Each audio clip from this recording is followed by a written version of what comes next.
What would you do if the person you gave your life to turned their back on you the moment you needed them most? What if I told you that the person I loved the most, the one I carried in my arms through feverish nights, who made me cry with happiness on her first day of school, who was the reason I woke up each morning, ended up locking me away in a place to forget me? Would you believe me if I said I once had a family, a house filled with warmth, shared breakfasts, and laughter echoing through the walls, and now all I have is this cold bed, this silence, and memories that only I remember? My name is Consuelo Martinez. I'm 82 years old, and I was born in a small rural town in the interior of the United States, where the dust rises from the ground in summer and winter freezes everything, even the bones. I raised my daughter Daniela with my own hands, washing clothes in the river, feeding her from my own plate, and giving her the coat off my back when she shivered. I was both mother and father. I was a shield against the world. I was her home. And today, I live in a place that smells of bleach and sadness, a place they call a nursing home. But for me, it's nothing more than a waiting room for death. There's no worse pain than being forgotten by someone who owes you everything, and it hurts even more when you weren't a bad mother, when you gave your all, when you made every possible sacrifice, when you loved without conditions. And even so, they left you behind. Many say, you must have done something wrong, and those words pierce like knives, because no one sees the nights I went without sleep, the hunger I endured in silence, the bruises I covered up so my daughter wouldn't see that life was cruel to me too. No one sees the hugs I gave, the stories I read her until she fell asleep, or the prayers I whispered asking only one thing: let her have a better life than mine. But what happens when that better life becomes the very thing that takes her away from you? I remember the day it happened. Danielle arrived dressed in beige, like she always does when she's come to make serious decisions. She didn't look me in the eyes. She told me she had no choice, that she had so much on her plate, that I would be better cared for here. And in just 5 minutes, my entire world fell apart. I was wearing the blue sweater she gave me for Mother's Day. I had made coffee for the two of us. I had even written a little poem to read to her, thanking her for the last visit. But she didn't drink the coffee. She didn't read the poem. She just stood, said she was late, kissed my forehead without truly kissing me, and left me in the hands of strangers. I haven't seen her since, and that was 8 years ago. At first, I told myself she'd come back, that maybe she was just going through a difficult time, that perhaps she was ashamed. But over time, that hope faded like the scent of her perfume on the last letter she sent me. The worst thing about being abandoned isn't the loneliness. It's the feeling that maybe you never mattered, that all the love you gave was invisible, that your life's greatest work, your child, decided you were no longer useful. In this story I'm about to tell, you'll hear the truth, not the version Daniela tells her friends, not what people assume about old ladies in nursing homes, but the real version, the one that hurts, the one that heals, the one that may be your story too, or your mother's, your grandmother's, or even your own future. Because one day, we'll all grow old, and that day, we'll hope someone still remembers our voice. So don't go yet, because the key to everything might be in the next minute, if you're ready to hear what no one else tells. Write in the comments, I'm ready to hear what no one ever told me. Like this video so it can reach more hearts like yours. Subscribe to this channel if you feel that these stories deserve to be heard. And remember, the second to last revelation in this video may hold the turning point you've been waiting for. They assigned me room 14, a small space, barely enough for a bed, a closet missing one leg, and a window that refuses to open. The walls are yellow, but not the happy kind of yellow, more like the faded yellow of things that used to be bright and no longer are. There's a crucifix above the door and an old calendar stuck on March 2017, even though I've asked several times for someone to change it. Maybe they think time stopped for us here. Maybe they're right. The truth is, this room is where many come to forget. But I came here to remember. Every morning, I sit on the edge of the bed and press my hands against my knees. I've done this since the day Daniela dropped me off. I don't cry anymore. The tears dried up the third winter, but I still talk to her quietly, as if she were right in front of me. Did you eat today, Mija? Do your shoes still squeak the way they did when you were little? Do you remember the purple scarf you used to wear when we went to the market? She doesn't answer, of course, but in my head, I imagine she smiles and nods, that she's not so far away. I keep a showbox beneath my bed. Inside, I store things that still smell like love. A drawing she made of me when she was 6. A lock of her baby hair I kept in a small plastic bag. A letter I never sent where I told her how proud I was when she graduated. And the tiny bracelet they put on her wrist when she was born. I kept it all these years. Sometimes I take those things out and place them on the bed as if I were preparing tea for 2.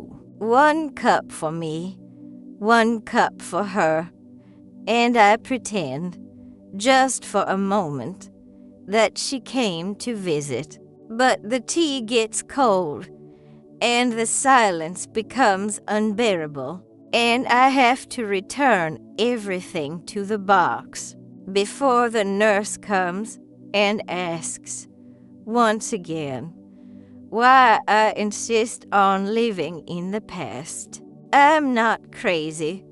I just remember. And memory, when it's all you have left, becomes your only home. Here at the nursing home, days melt together. It's always Tuesday or Thursday or maybe Sunday. The food is bland. The people are kind, but distant. Some call me ma'am. Others don't even bother with names. There's a woman across the hallway who sings to herself. A man who thinks every visitor is his daughter.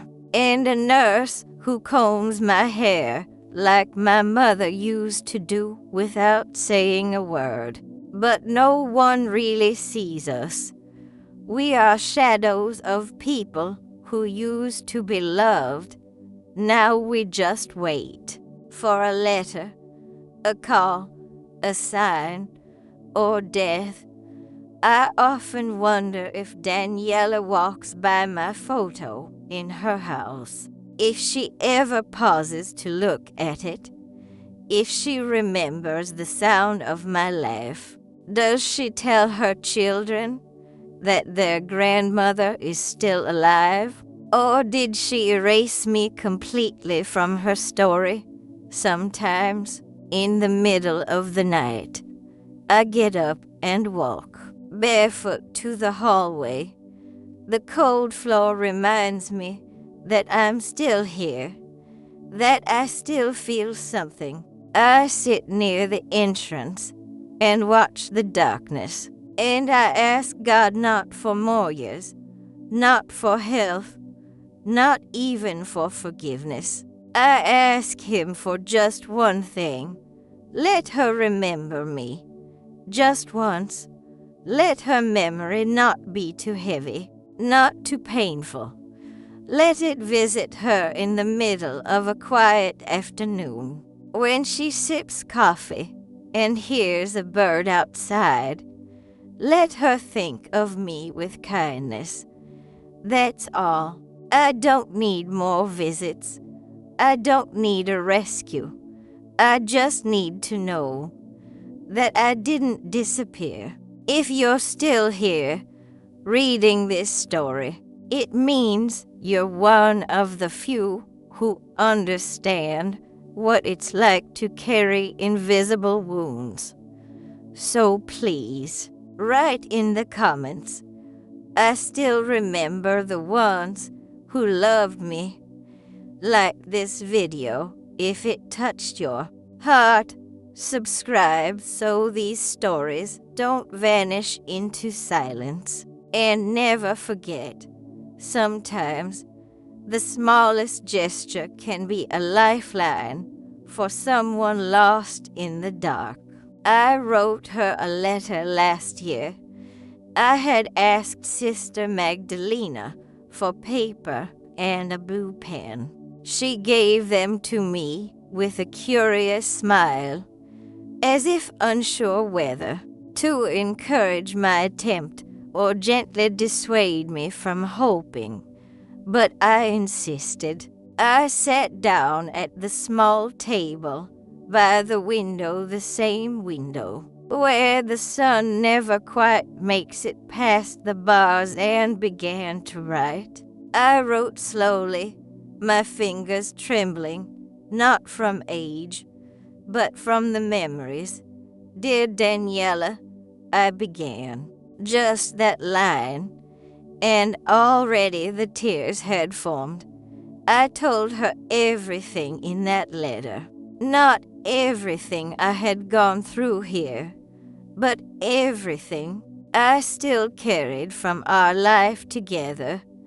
The things she may have forgotten or maybe chose to forget.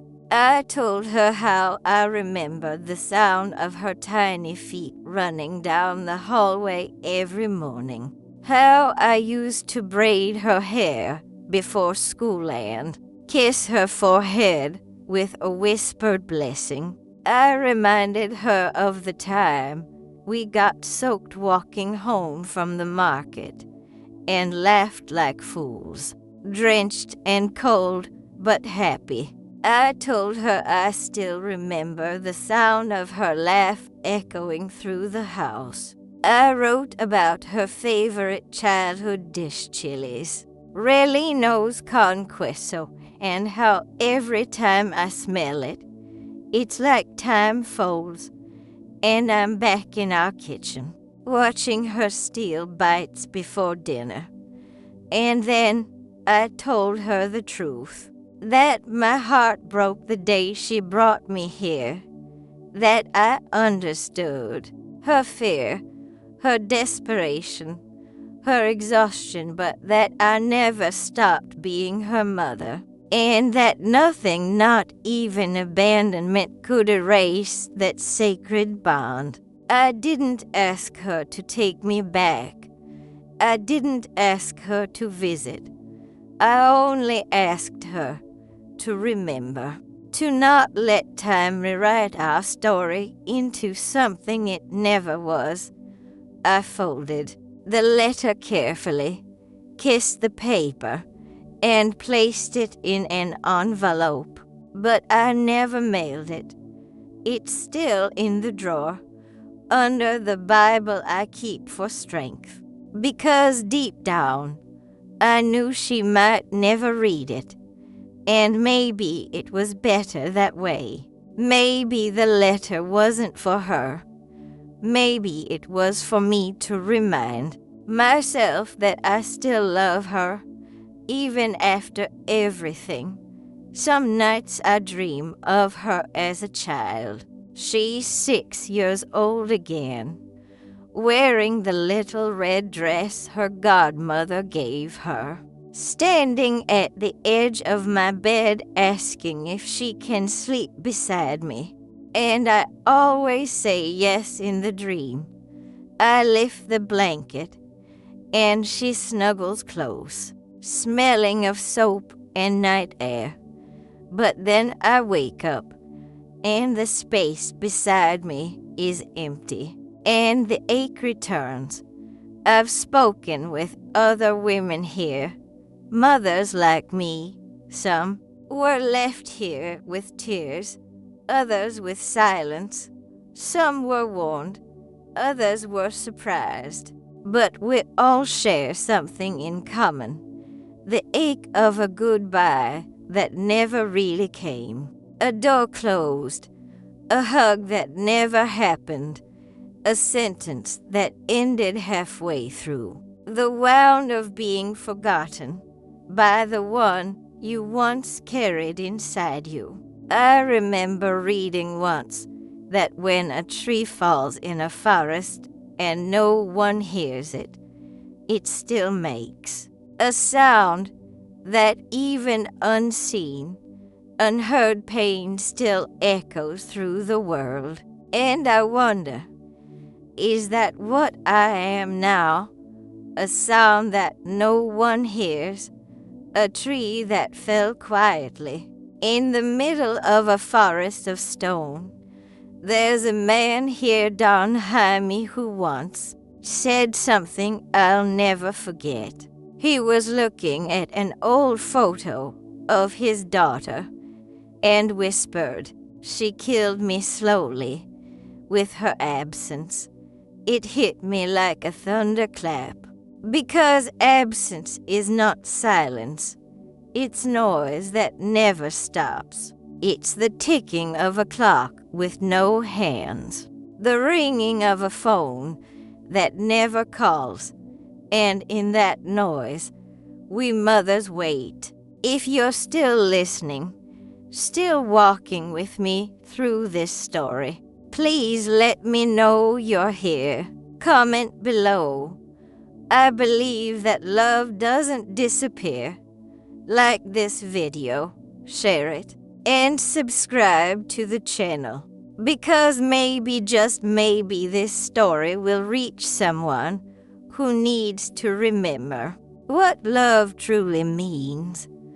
There are days when I wake up and don't remember what day of the week it is. I lie in bed staring at the ceiling, watching how the morning light struggles to filter through the old blinds. And I ask myself if it's Monday, Thursday, or maybe Sunday again. But it doesn't matter.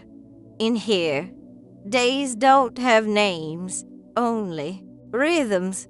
The sound of the nurse's shoes down the hallway, the smell of oatmeal in the air, the bells for medication, the distant laughter from a television we're not watching. Time here isn't measured by the hours on a clock. It's measured by the pills, by the meals, by the moments of silence. And silence is the most faithful of companions. Sometimes I hear a car stopping at the gate, and I rush, yes. I still rush to fix my hair, to sit upright, to check my reflection in the cracked mirror. Maybe it's her. Maybe it's Daniela. Maybe this is the day. But it never is. It's always someone else. Another visitor. Another daughter. Another life continuing somewhere else. And I return to my chair, to my book I no longer read, to the bird I feed every afternoon through the window. The staff is kind. They call me Doa Consuelo. And sometimes they bring me small things, a flower, a cup of cinnamon tea, a new bar of soap. But they don't know my story. They don't know who I was before the gray hair, before the cane, before the silence. I used to be a woman full of laughter. I used to dance in the kitchen while stirring the beans. I used to sing while sewing Daniela's school uniform. I used to have dreams. Now my dreams are smaller. I dream of being remembered, of hearing her voice one last time, of being called Mom again, not by obligation, but by love. There's a wall in my room with 4 pictures. One is of me and her at the beach. She's wearing a straw hat and holding my hand. I look at that photo and wonder what she remembers from that day. Did she keep it too? Or did she throw it away? Along with the birthday cards I used to send, another photo is of my husband, who passed years before all this. He used to say, "Family is everything, Consuelo. Everything else is dust." And yet here I am, surrounded by dust, in the hallway. I often hear the laughter of younger women who work here. They talk about love, about plans, about weddings. They speak with the bright hope of someone who hasn't yet been forgotten. I used to speak like that. I used to believe that love, when true, never fades. But now I'm not so sure. What if love isn't enough? What if motherhood, sacrifice, sleepless nights, and unconditional care simply vanish when the child no longer needs you? What if a mother becomes a weight to be carried? An obligation to be solved, a problem to be stored away. There's a drawer in my room where I keep all the letters I wrote but never sent. They're folded neatly, like prayers no one will ever hear. Some are angry, some are sad, some are just filled with memories. I read them when I feel like I'm disappearing, because writing keeps me anchored. It reminds me that I once mattered, that my voice once guided someone, that my name wasn't always a whisper. There's a room in the house I once called home that no one enters anymore, at least. I imagine it that way. It must be covered in dust now. The curtains probably faded from the sun, or maybe they were replaced. The drawers that once held Daniela's childhood treasures, her crayons, her journals, her secret notes must be empty or forgotten. The walls still carry the marks where she stuck her drawings. Those messy little hearts with my name written in shaky letters. Sometimes, late at night, I wonder if she ever steps inside. Does she stand in the doorway and remember me singing her to sleep? Does she run her hand over the bed where she once hid from thunderstorms? Or has she locked that door like she locked away her past? I remember every detail of that room. The scent of lavender, the stuffed rabbit missing an eye, the blue blanket she couldn't sleep without, the shelf filled with books she never finished but refused to give away. When I packed my things that day, after she told me the decision had already been made, I didn't say goodbye to her room. I couldn't. It would have been like burying her twice, first in memory, then in reality. I walked past the door and pretended it was just another wall, but inside me, something shattered. Here, in this nursing home, I have only one drawer, one corner of the closet, one pillow that smells of old soap. But back there, in that forgotten house, I left behind a lifetime. My apron still hangs on a hook in the kitchen. My rosary is probably in the nightstand, and my favorite shawl, Daniela never liked it. Said it made me look older, must still be folded on the armrest. She didn't bring any of it when she left me here, as if she was trying to erase the version of me that used to exist. The woman who fed her, raised her, fought for her, prayed for her, as if only the new version mattered now. The one she could label as too fragile, too tired, better off cared for by professionals. There's a kind of mourning that doesn't come from death, but from distance, from knowing someone you love has built a wall inside themselves where you no longer fit. I died in her mind long before I was placed here.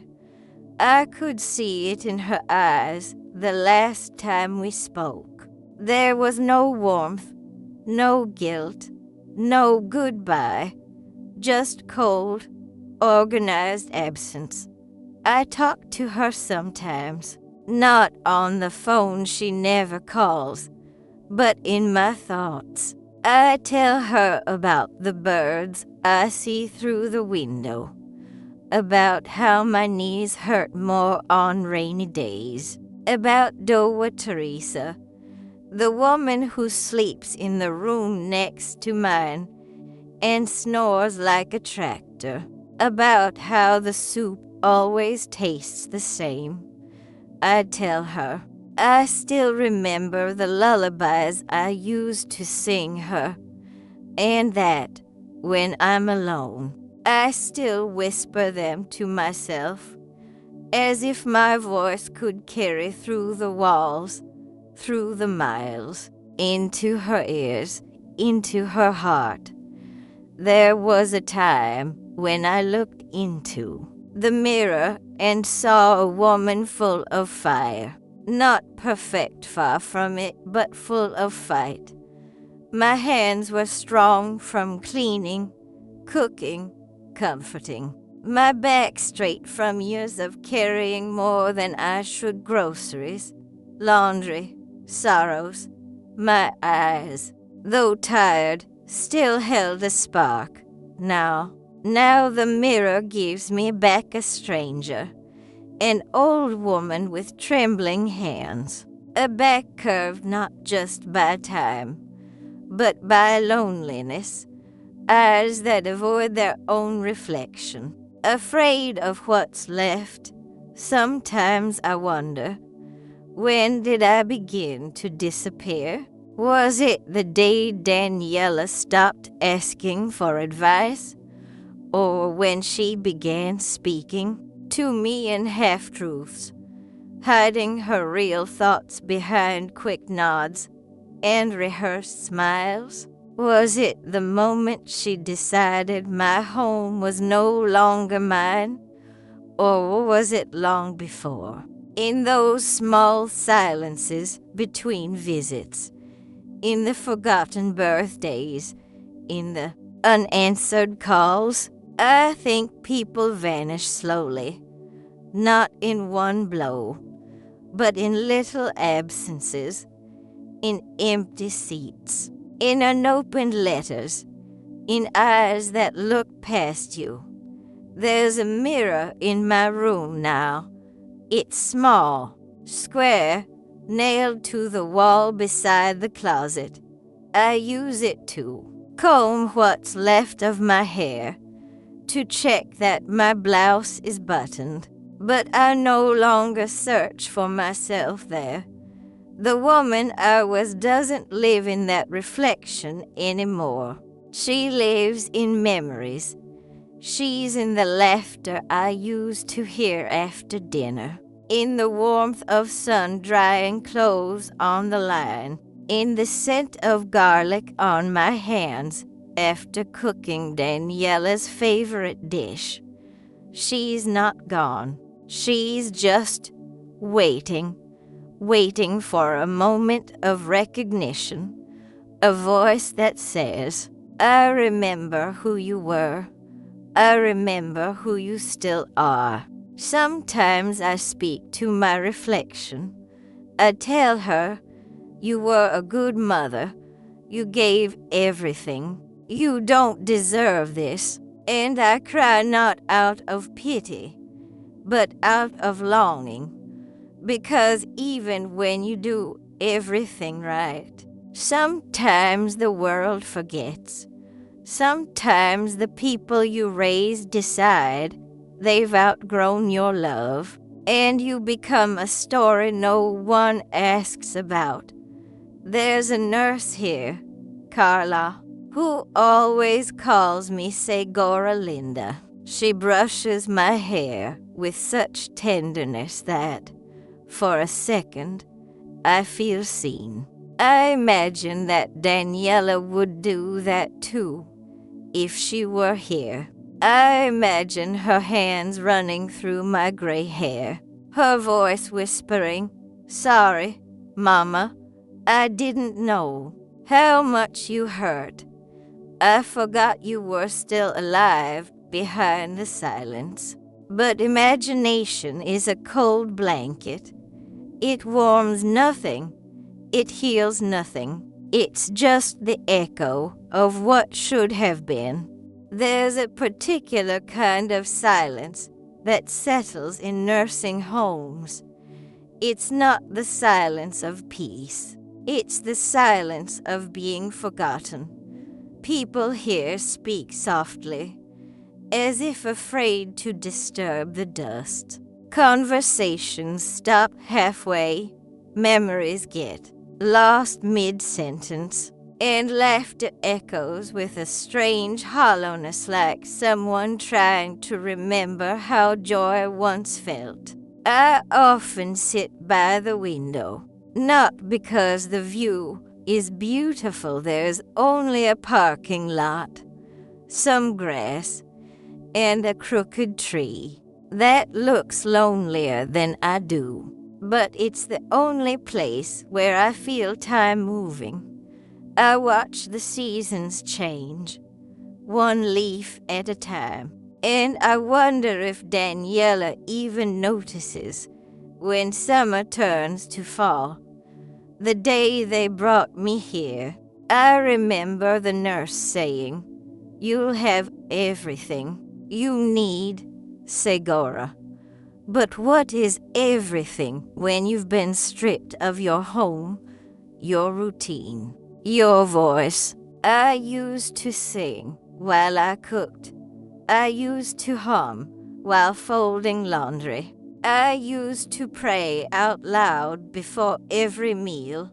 Here, I eat in silence, not because I want to, but because I'm afraid that if I speak too much, someone will look at me with pity, or worse, interrupt me and walk away. It happened once. I was telling a volunteer about Daniela, how she used to run into my arms every afternoon after school, how she called me her super mama, how I kept every drawing she made until the ink faded, and right in the middle of my story, she checked her watch, smiled politely, and said, "That's sweet, but I have to check on another patient." She left before I could finish, before I could say that Daniela stopped drawing when her father left, before I could explain that I became mother and father all at once. That day, I stopped telling stories to strangers. Do you know what it's like to carry a life full of moments and have no one to share them with? To remember every birthday, cake you baked, every fever you soothed, every night you stayed awake listening for footsteps that never came home, and realize none of it matters anymore, not to the world, not even to the one you did it all for. They say old age is a return to childhood, but children are loved, adored, protected. We, the elderly, are managed, scheduled, muted. They give us pills for pain, but not for loneliness. They give us food, but not conversation. They give us a bed, but no arms to tuck us in. I've seen women here whisper to photos, men cry while holding letters that never arrived. We're not senile, we're survivors. We lived through wars, hunger, betrayal, but the hardest battle is this one, fighting against being invisible. And so, I speak here through this story, not because it's easy, but because silence is not how I want to leave this world. I want to be remembered, not as the old woman in room 204, but as Consuelo Martinez, mother, fighter, woman who loved until the end. My birthday came and went like a sigh. No balloons, no cake, not even a phone call. The calendar beside my bed had a tiny circle drawn around the date by me weeks ago, not because I expected a celebration, but because part of me still hoped. Hope is a cruel guest. It sits with you at the table, even when the chairs are empty. It whispers, maybe this year she'll remember. Maybe this year she'll come. I wore my nicest blouse that day, the cream-colored one with the embroidered collar. I brushed my hair 3 times longer than usual, and I waited every time footsteps echoed down the hall. My heart raced, but they never stopped at my door. Lunch came, soup with overcooked noodles, a piece of dry bread, and a plastic cup of juice that tasted like cardboard. I asked the nurse if any mail had come. She said, "Not today, Segura. Not today. Not ever. I don't need gifts. I don't need flowers or wrapped boxes. I just wanted to hear her voice, to hear Feliz cumpleaños, Mama, to feel remembered, to feel like the day I came into the world still meant something to someone. But instead, I was just another old woman in a room too quiet for celebration. I cried that night, quietly, so the other ladies wouldn't hear. There's shame in grief when you're old. People expect you to accept it with grace, to smile and say, "Oh, I've had enough birthdays already." But that's a lie. We don't stop wanting to be seen just because we age. We don't stop needing love. I thought about Daniela a lot that night. Where was she? At work? Out with friends? On vacation? Did she glance at the date and feel a sting of memory? Or has she erased me from her calendar completely? I'll never know, because silence never answers. The next day, one of the nurses brought me a cupcake. It wasn't homemade. It wasn't even fresh, but she lit a tiny candle and said, "I don't know if anyone else remembered, but I did. I almost broke in half, because it's not about the cupcake. It's about being seen. It's about not disappearing." That little flame flickered for 10 seconds, but in those 10 seconds, I felt human again. If you're listening to this and your mother is still alive, call her. Don't wait for a right moment. Every moment is right. Tell her you remember, that her life still matters, that her voice is not lost in time. Every morning, I do the same thing. I wake up before the nurses make their rounds. I fix my pillow. I brush my hair with trembling fingers. I spray a little cologne behind my ears, and I wait. I wait for something I know probably won't come, but still, I wait. Because the human heart, especially the heart of a mother, was not made to let go easily. They say time heals, but they forget to mention that time also rusts. It corrodes the hinges of memory. It wears down the bridges between people. And if you don't oil those bridges with love, with presence, with effort, they collapse. I used to think Daniela would come, that one day she'd walk through the doors of this place, flowers in hand, eyes full of tears, whispering, "Mama, I'm sorry. I never should have left you here." But days turned into weeks, weeks into months, months into years, and the only person who ever enters my room without knocking is the janitor. One of the women here said to me once, "You have to accept it. Some children don't come back." But I can't. because to accept it would mean admitting that everything I did for her didn't matter. And I refuse to believe that. I refuse to believe that rocking her to sleep during fevers, that braiding her hair every school morning, that skipping meals so she could eat more meant nothing.